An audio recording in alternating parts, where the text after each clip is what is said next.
depois de 2000 anos, encontrar lugares como este. É extremamente importante. Acho que a coisa mais interessante quando você entra é tentar imaginar como era o espaço na antiguidade.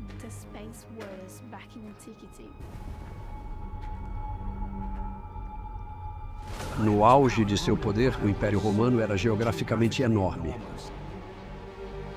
O exército romano era uma máquina de combate impressionante e, no final, sempre conseguia manobrar, lutar e resistir quase qualquer resistência que estivesse em seu caminho. A glória de Roma era a inveja do mundo. Mas sua espada era impiedosa para qualquer um que desafiasse sua autoridade. Depois que o imperador Nero destruiu Roma pelo fogo no século VI, ele ordenou a aniquilação dos cristãos da cidade. E ele culpou pelos incêndios que devastaram a cidade. Nero precisava de bodes expiatórios. Começaram a se espalhar rumores de que o próprio Nero havia começado o incêndio. Os cristãos parecem ter sido uma espécie de coleção conveniente de excêntricos, esquisitos e anormais. Nero os escolhe porque eles são malévolos, devotos supersticiosos de um tipo estranho de culto e, portanto, exatamente o tipo de pessoa que o povo romano consideraria com a maior suspeita. Muitas das pessoas que morreram antes pela religião cristã, que chamamos de mártires, foram enterradas nas catacumbas. Assim, as catacumbas se tornaram um lugar muito especial. Como historiadora da arte, estou muito interessada na decoração dos túmulos. Os dos cristãos, todos eles dizem, durmam em paz. Essa mensagem de descansar em paz antes da ressurreição.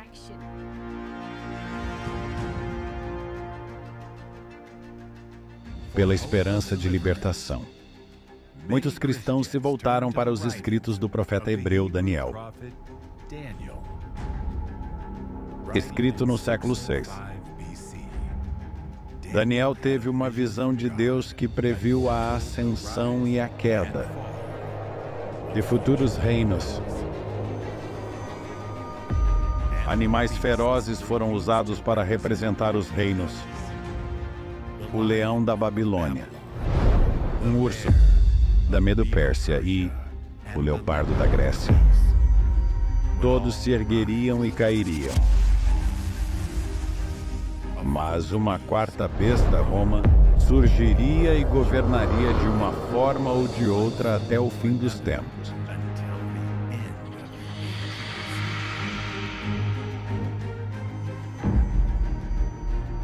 E no século IV, o destino de Roma seria mudado para sempre por um de seus 4 imperadores, Constantino. Na primavera de 312 d.C., Constantino buscou o controle total do império. Com 40.000 soldados, ele liderou suas tropas ao sul, em direção à Cidade Eterna. Constantino estava se aproximando de Roma e seu adversário Maxentius o enfrentava. A batalha é certamente pelo controle de Roma, de certa forma, pela alma de Roma, também no sentido religioso. As fontes falam de Constantino tendo uma visão na qual ele recebe símbolos cristãos e coloca esses símbolos nas armas, nos escudos de suas forças. Assim eles vão para a batalha sob a proteção do Deus cristão, como eles o veem. O combate é muito difícil. Ele termina, na verdade, com as tropas de Maxêncio sendo massacradas no Rio Tibre pelos homens de Constantino. O imperador derrotado é decapitado e Constantino entra na antiga capital do mundo em triunfo como César e, ao fazê-lo, tem a cabeça de seu inimigo derrotado na ponta da sua lança. E ele acaba se tornando governador de todo o império.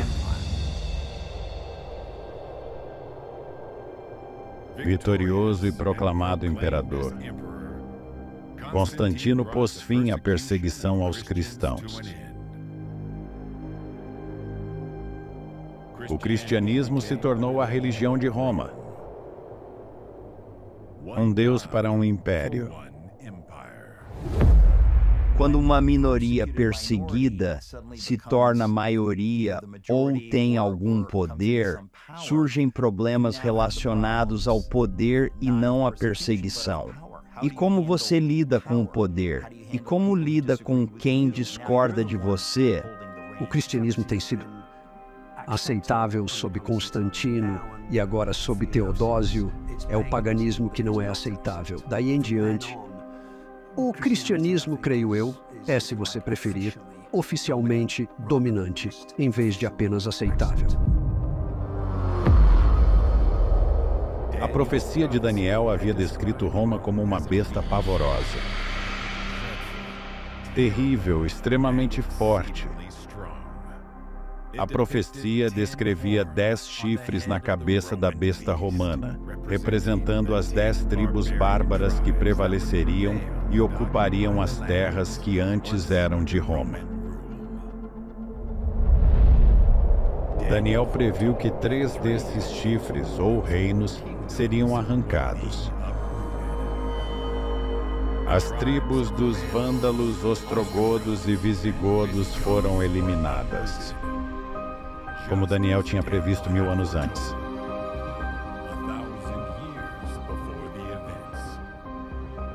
A derrota deles permitiu o surgimento do chifre pequeno, um pequeno reino que se ergueria de dentro de Roma.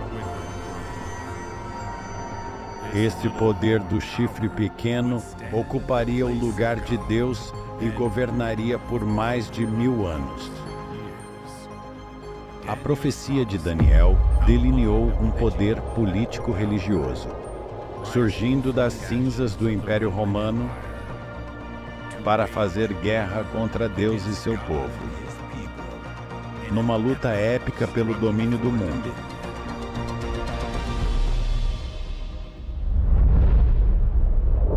A profecia havia predito que o poder do chifre pequeno buscaria mudar os tempos e as leis.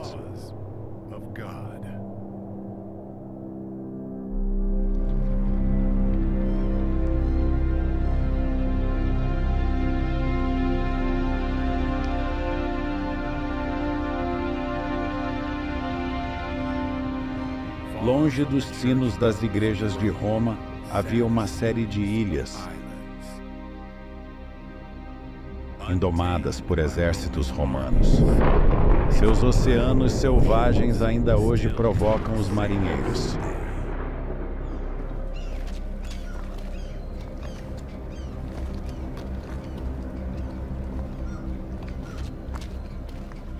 Sou pescador desde que saí da escola. Eu costumava sair para pescar com meu pai quando era jovem e foi assim que aprendi a pescar. Tenho pescado todos esses anos e é o trabalho de que gosto e nunca faço outra coisa. Os cristãos celtas remontam sua herança aos crentes do primeiro século que transmitiram sua fé de geração em geração. Essa ilha bárbara, além dos confins do oceano, que não fazia parte do Império Romano e, portanto, não havia sido submetida ao processo de cristianização que afetou as províncias sob Constantino e seus herdeiros, acabou se tornando esse tipo de farol ardente da fé cristã.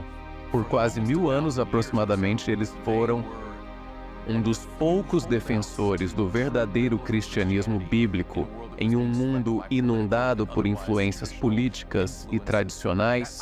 O isolamento lhes foi favorável. Pescar não é sempre o melhor trabalho, mas tem seus bons e maus dias. Você deve respeitar o mar, pois ele pode mudar facilmente. Pode estar bom num minuto e muito ruim no outro. Essas ilhas varridas pelo vento se tornaram um campo de batalha pela verdade. O sábado, um tempo semanal reservado para a lembrança e o descanso. se tornaria o objeto do ódio mais intenso da potência do chifre pequeno. O Papa Gregório III havia advertido seus sacerdotes contra os celtas e contra a acusação de judaização, e com isso eles querem dizer guardar o sábado do 7º dia. Você sabe, você vê o sábado desde o Gênesis, onde foi instituído o sábado. Você vê o Antigo Testamento, os apóstolos guardando-o. Assim, é claro que um crente do Novo Testamento, sem qualquer outra influência de tradição ou algo assim, se simplesmente pegar a Bíblia e vir, os ensinou em sua palavra, praticou em sua vida e depois continuar, assim como os apóstolos fizeram, a guarda do sábado não seria um conceito estranho. É o que está escrito nas Escrituras. Eles só continuaram. Cristo adorava no sábado, que era o 7º dia da semana. Da mesma forma o faziam seus seguidores. Era um dia para fazer o bem e descansar, adorar a Deus como Criador e lembrar-se de sua bondade. O dia do Senhor é excepcionalmente importante. O dia do Senhor do 7º dia, acima de qualquer outro dia. E isso se deve ao fato de que nesse dia, vemos nos 10 mandamentos, no 4º mandamento, quando é descrito quem ele é, isso mostra que ele é o Deus Criador. Ele dá o domínio do que ele criou e dá seu nome pessoal. Portanto, vemos que há 3 elementos que indicam que esse dia específico tem a assinatura de Deus. Essa é uma revelação de quem Deus é. O chifre pequeno conspirou para trocar o sábado sagrado de Deus por um substituto pagão. Em um concílio da Igreja no 4º século foi decretado que todos os que não trabalhavam no sábado eram judaizantes e deveriam ser excomungados. Roma, em seu paganismo, havia adorado o próprio sol como objeto de veneração. Constantino praticou isso em sua própria vida. Ele era um adorador do sol, mas ele também queria misturar isso ao cristianismo e, de alguma forma, encontrou o venerável dia do sol como um espaço reservado que poderia reunir todas essas outras práticas pagãs com as cristãs. Temos a ressurreição de Cristo nesse dia. Temos as práticas pagãs. Vamos fundir tudo isso e basicamente criar uma amálgama de práticas de adoração e colocá-la nesse dia. A Igreja de Roma havia criado um novo dia de adoração para rivalizar com o sábado de Deus, reivindicando um direito reservado somente a Deus de estabelecer tempos e leis.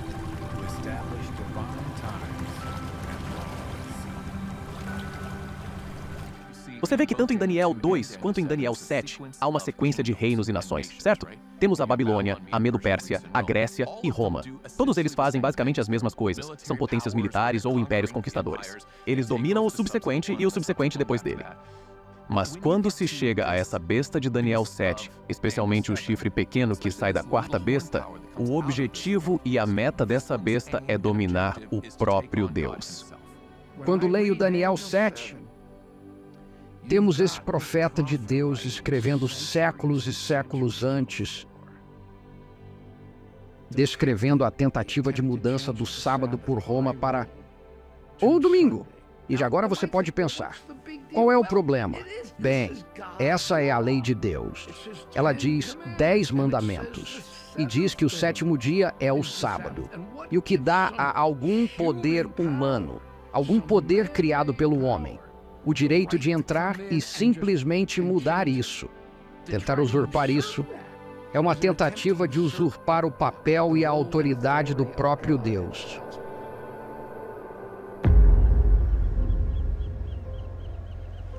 Por centenas de anos, a Igreja celta resistiu às trevas romanas com a luz da palavra de Deus. Eles persistiram, como uma lâmpada que brilha em uma colina. E seus missionários influenciaram milhares de pessoas em toda a Europa, incentivando-os a permanecerem fiéis, em meio ao dilúvio de perseguição que se aproximava.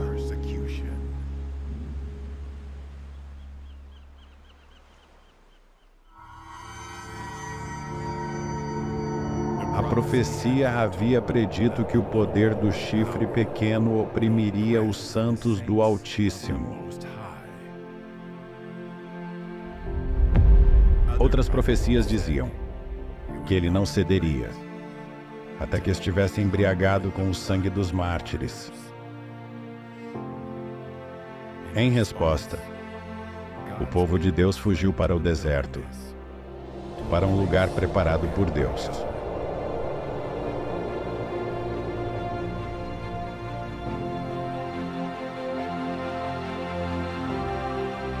Abaixo desses picos de montanhas escarpadas, há vales que já foram os lares escondidos de crentes fiéis.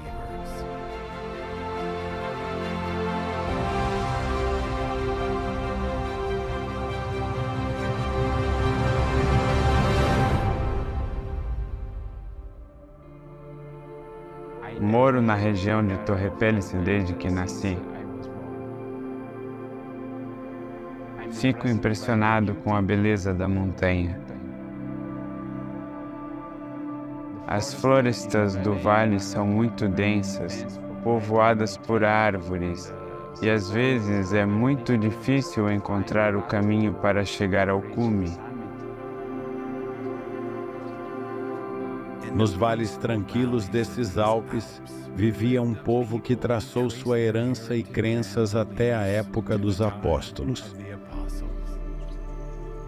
Os valdenses, o povo dos vales. Eles estavam no alto das montanhas e era um pouco difícil chegar até eles. E eles fizeram o máximo que puderam, durante o máximo de tempo que puderam, tentando evitar a Igreja Romana e as infelizes corrupções que surgiram dentro da Igreja.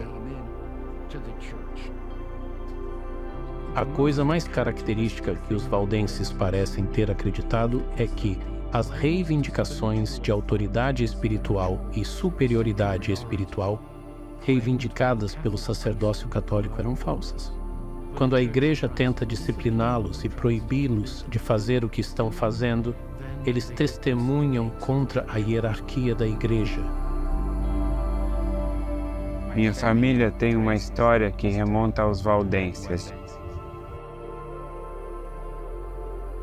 Os valdenses eram pessoas das montanhas, sem ligação com as cidades. O que hoje chamamos de Igreja Católica Romana era, na verdade, uma instituição revolucionária. A Igreja, liderada por figuras de Roma e pela figura do Papa, embarcou nesse grande processo que eles chamaram de Reformatio, a reconstrução do mundo. E eles queriam fazer isso porque queriam expurgar o que viam como pecado terreno da estrutura do povo cristão. A partir da década de 30, temos o início da prática medieval da Inquisição. Juízes viajando por várias partes da Europa em busca de problemas.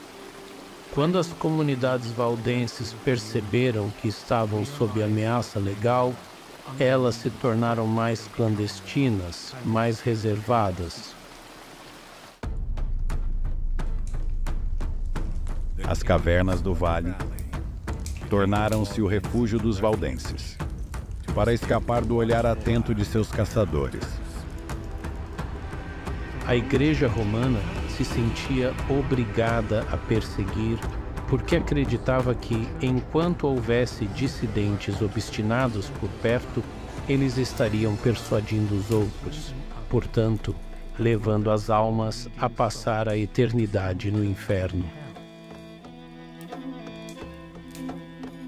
Os valdenses eram uma irritação especial para o poder da Igreja naquela época. Temos aqui um povo simples e humilde, que é uma constante reprovação ao próprio sistema que a Igreja pretendia construir. Eles não pretendiam ser presunçosos ou arrogantes, mas isso demonstrava um grande contraste entre o que a Igreja se tornou e o que ela deveria ser. A Igreja Romana, que tinha o poder de eliminar a heresia quando havia, não tinha problema em aplicar esse tipo de justiça terrena, supostamente com um mandato celestial. Quando você tem uma igreja com esse poder e que pensa que pode acabar com a heresia, é simples. Ela faz isso com a autoridade de Deus. É a coisa mais feia da história, porque as pessoas não têm punição, elas não hesitam. Nesse ponto, os valdenses são um grande incômodo para Roma. O Papa Inocêncio VIII emite um decreto para o extermínio deles. Pede que eles sejam esmagados como cobras venenosas. Eles se tornam inimigos do Estado. Suas propriedades estão em disputa. Suas vidas não são valiosas. Qualquer pessoa que cometa qualquer ação contra eles é completamente absolvida de qualquer delito. É uma temporada de caça aberta para esse grupo de pessoas que simplesmente querem honrar a Deus. No ano de 1487, exércitos sob ordens papais marcharam sobre o vale, determinados a expurgar seus habitantes.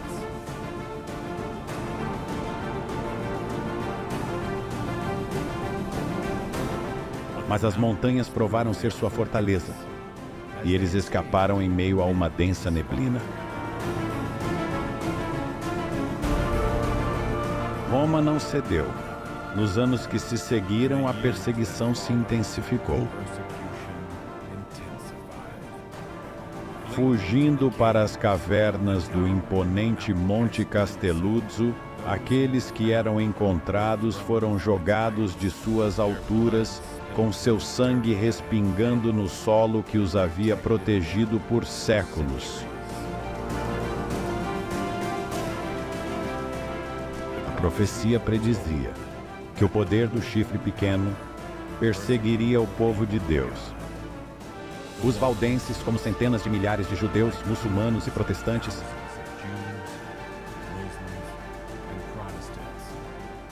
foram torturados e mortos pela Igreja Romana por pensarem diferente. Por quase 1000 anos, a Europa foi envolvida em uma escuridão cada vez maior. Mas o amanhecer de uma nova era se anunciava.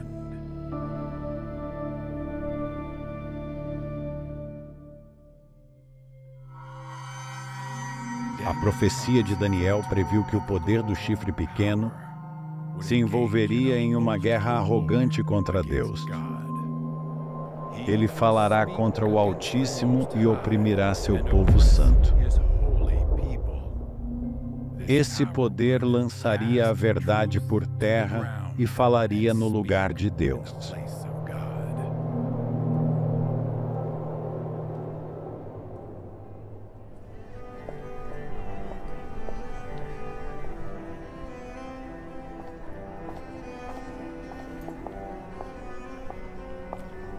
Eisenach tem uma longa história de músicos incríveis. Remonta ao século XVII, pois é o local de nascimento de Johann Sebastian Bach. Músicos como eu são inspirados por seu talento. O violoncelo com o qual me apresento data de centenas de anos atrás, da época de Johann Sebastian Bach.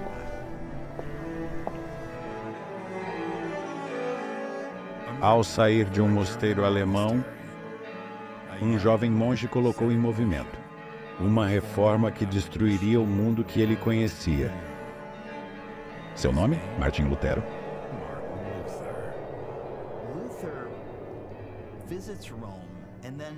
Lutero visita Roma e faz todas as coisas que um peregrino fiel a Roma faria. Uma delas é subir a chamada Santa Escala de joelhos. A igreja colocou esses peregrinos à disposição, dizendo: se você subir essas escadas de joelhos e fizer essas orações, nós podemos garantir completamente que seu avô sem Deus, que está no purgatório e ficará lá por mais 40.000 anos sofrendo, sairá rápido e imediatamente do purgatório. Lutero, obedientemente, como um jovem, aceita o desafio e, nesse caso, sobe essas escadas de joelhos, fielmente, para o bem da alma de seu avô. E quando chegou ao topo, teve um pensamento profundamente horrível em sua mente. O quê? E se isso não for verdade? A cidade de onde Lutero partiu se tornaria o ponto focal de uma visão de esplendor em uma escala nunca antes vista. Foram anunciados planos para reconstruir a Basílica de São Pedro, e sem nenhuma economia. A igreja vendeu indulgências ou certificados para liberar uma alma do inferno para pagar a construção. O acesso ao céu agora era vendido no mercado. A culpa havia sido monetizada e com grande lucro. O perdão dos pecados não era mais considerado um dom gratuito de Deus. Peregrinações, automutilação e horas de prostração dolorosa substituíram o sangue redentor de Cristo. As almas que buscavam paz com Deus se confessavam com um sacerdote humano, incapaz de purificar o pecador da culpa e da vergonha. Maria era adorada como a rainha do céu e mediadora entre Deus e os seres humanos. Muitos outros santos logo se uniram a ela. Suas relíquias eram comercializadas como símbolos do destino e da sorte.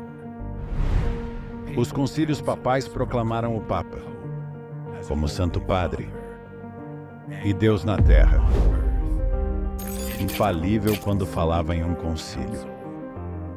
Questionar o Papa era questionar o próprio Deus. O medo do inferno eterno e do purgatório eram ensinados no púlpito para garantir a obediência. Qualquer um que desafiasse a autoridade do Papa era recebido com fogo e espada. Com seus olhos abertos para a graça de Deus, Lutero virou o rosto para longe de Roma, para nunca mais olhar para trás. Ele simplesmente iria para onde sentisse que a verdade o levaria. Ele se depara com várias escrituras que deixam claro que é somente pela fé que posso ser salvo. Também nos séculos de controle do papado sobre a Europa foram criadas formas de entender as escrituras que impediram o cristão individual de obter o que as escrituras podem oferecer. Lutero passa a ver a Igreja Romana como um templo pagão cheio de imagens pervertidas que devem ser derrubadas e, portanto, a pessoa que a preside, o bispo de Roma, o Papa. Você sabe, esse é o Anticristo. Essa é a prostituta da Babilônia.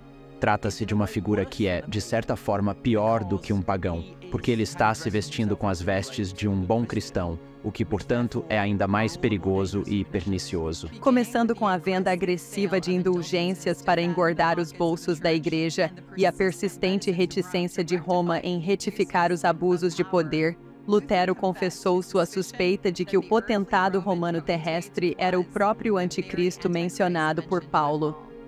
Anti não significa apenas contra algo, mas, no sentido bíblico, significa estar no lugar de algo. Portanto, não se trata apenas de um poder que quer se livrar de Deus, argumentar contra Deus ou desafiar Deus. Ele quer substituir Deus. Por identificar o Papa como o anticristo e publicar obras contra a Igreja, Lutero foi convocado para ser julgado pelo imperador do Sacro Império Romano Germânico na cidade alemã de Worms.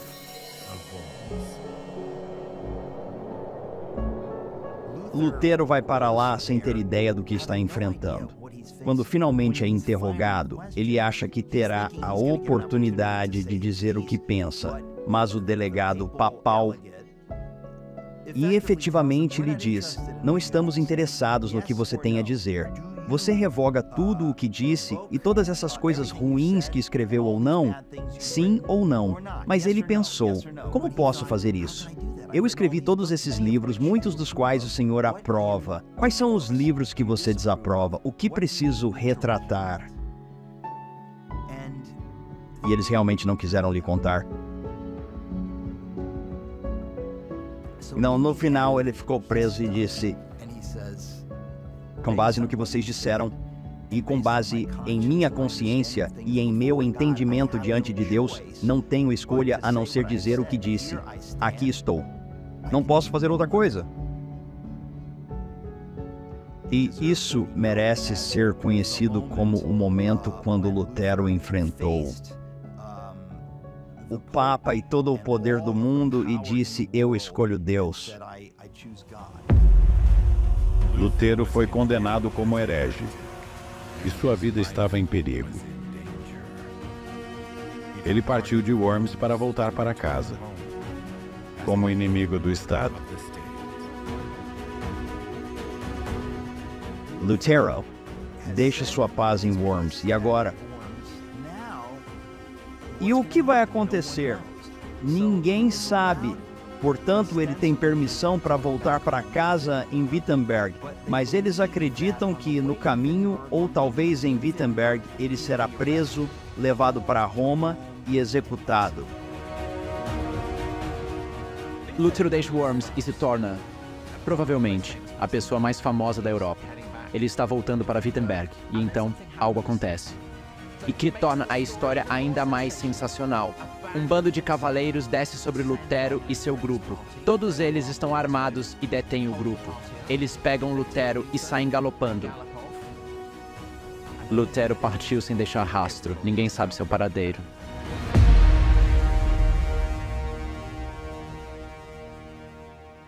Em uma trama secreta, Lutero foi sequestrado por seus próprios partidários. Por quase um ano, Lutero seria disfarçado de cavaleiro. Dentro dos muros dessa poderosa fortaleza, o castelo de Wartburg. Ele ficou escondido ali, disfarçado de cavaleiro. Deixou crescer a barba e o cabelo. Vestiu-se como um cavaleiro. Ninguém em Wartburg que estava lá tinha ideia de que se tratava do monge Martinho Lutero. Foram tempos realmente difíceis para Lutero.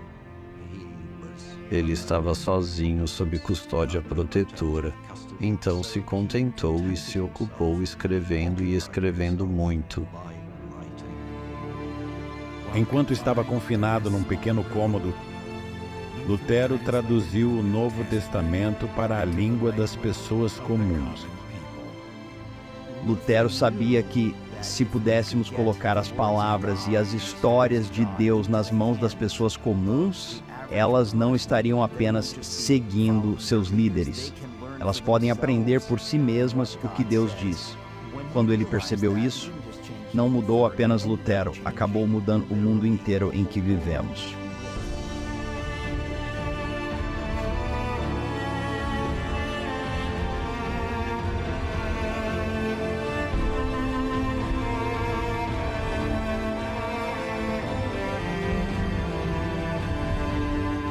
A chama de esperança de Lutero ardeu por todo o império. Uma poderosa fortaleza é o nosso Deus. Seu famoso hino da Reforma iria mexer com os corações por muito tempo.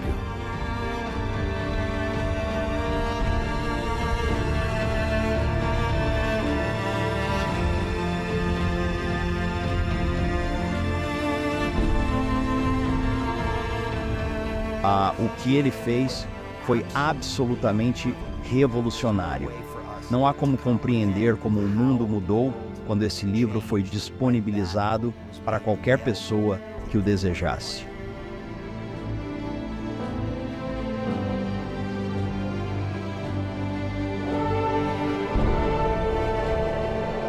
Lutero não estava isento de suas falhas pessoais, mas sua reforma desafiou 1000 anos de tradição humana e introduziu a graça de Deus para as pessoas comuns.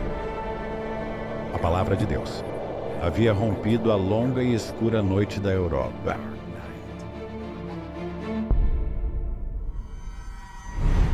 Daniel havia predito que o poder do chifre pequeno experimentaria 1260 anos de supremacia política e religiosa.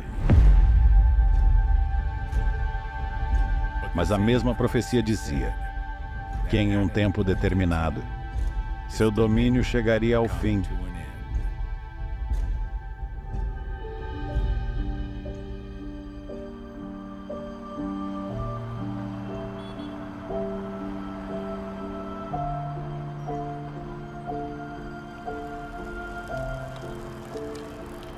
A arquitetura magnífica e a rica história de Paris fazem dela um dos meus lugares favoritos para pintar. Para onde quer que eu olhe, vejo beleza e luz em contraste com a escuridão. Ambos os lados da reforma estão absolutamente convencidos de que estão certos, e de que o futuro do povo cristão está sim em suas mãos. A resposta inicial da Igreja Católica Romana à reforma foi, de fato, uma guerra total. Eles intensificaram seus erros como resultado do sentimento de que os protestantes eram inimigos implacáveis. Em fins do século XVIII, Paris mergulhou no caos. As pedras das ruas ficaram vermelhas de sangue. Enquanto a França, velha amiga de Roma, se preparava para abrir uma ferida mortal. A longa noite de escuridão espiritual da Europa estava chegando ao fim. Ruas e praças que antes eram locais de revolução e derramamento de sangue, agora são o lar de pessoas que buscam um futuro de paz e amor. Os revolucionários na França viam a si mesmos como lutando e eliminando os ídolos de uma antiga ordem, e esses ídolos eram a monarquia, a nobreza e a igreja. E a convicção era de que se eles eliminassem esses ídolos, surgiria uma nova era de fraternidade universal. Há uma ambição de refazer o mundo para purificá-lo da idolatria, opressão e também para levar as pessoas para a luz de uma nova era. Desde a Reforma até o século XVII, guerras religiosas internas devastaram a Europa. A dizimação, a morte e a carnificina que ocorreram deixaram a Europa, segundo um estudioso, quase semelhante ao que a peste negra deixou. E tudo isso foi em nome da religião.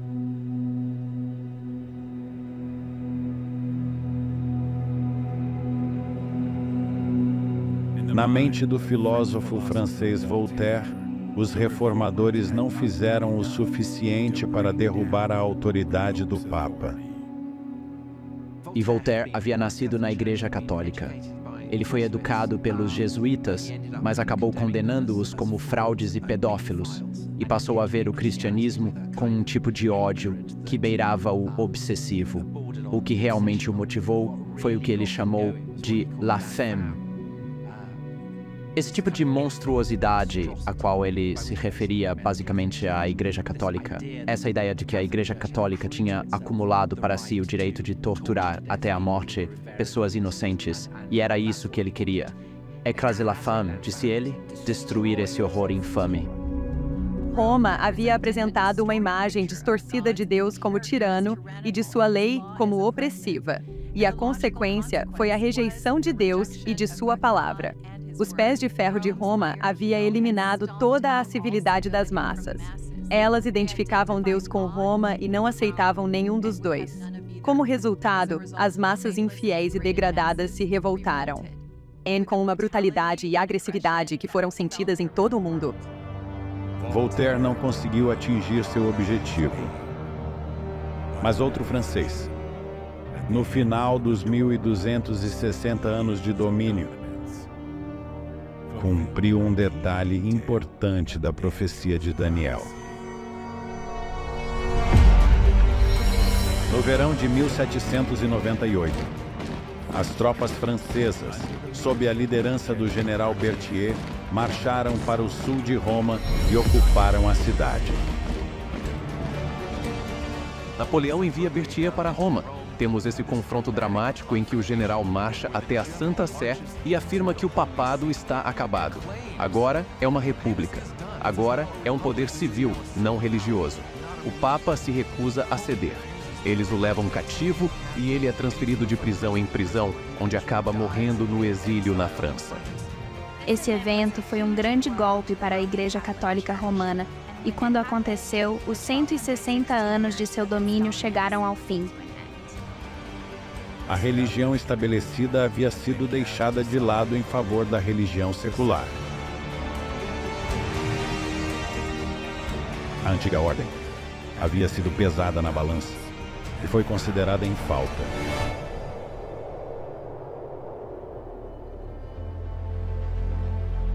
Daniel havia predito que um poder se ergueria das cinzas de Roma. Desafiaria a autoridade e as leis de Deus. Distorceria seu caráter e ensinamentos. E esmagaria todos os que desafiassem seus decretos. Mas o povo de Deus perseveraria até o fim. Os reformadores defenderiam a verdade, ainda que os céus caíssem. Os revolucionários infligiram uma ferida mortal e puseram um fim à opressão romana.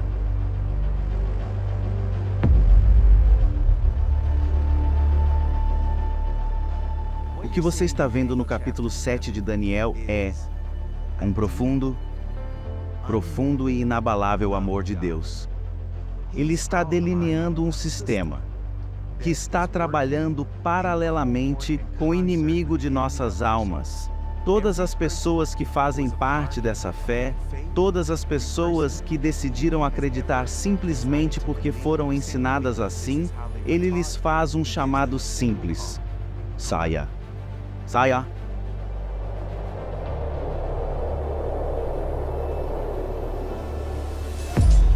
Reis e imperadores, papas e camponeses,